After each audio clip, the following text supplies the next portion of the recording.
Hello to all of my young gardeners.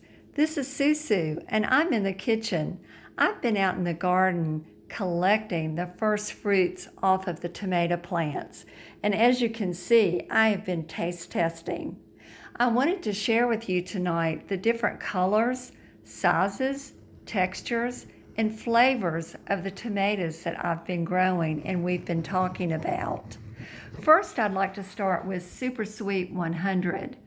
This is one of my favorites. It's a small tomato, but it really has a super sweet flavor. And we will get fruit from now until frost from these plants. So this will definitely make next year's garden. Sun Sugar. Sun Sugar is a yellow tomato, and it's also small, but very sweet. So I've really enjoyed having that as a different color in my salads this year. Red cherry. I go out in the garden every morning and pick handfuls of red cherry. They have a mild flavor. They're not as sweet as super sweet.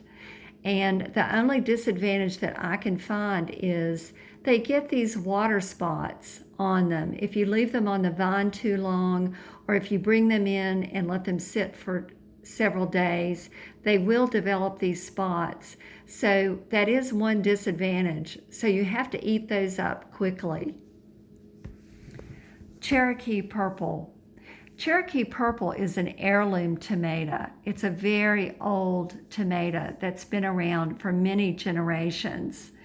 It is a very dark red color with green shoulders. Even though it's green on the top, it's still ripe. This has a very mild flavor. I think it would be good in stews and soups. Here we have Patio Tomato. We've talked about Patio Tomato before. It is a container tomato. It really does well in a container.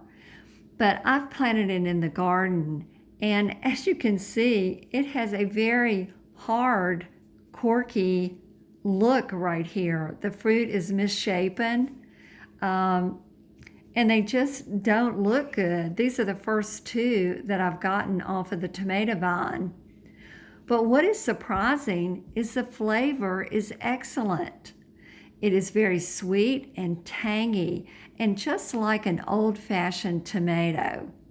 I really love this tomato if the fruit looked better.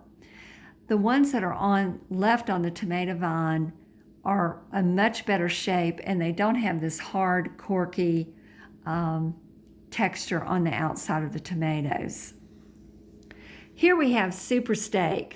This is a very large tomato that would fill a sandwich. It's a beautiful red color, and the flavor is excellent. This is definitely going to be in my garden for next year.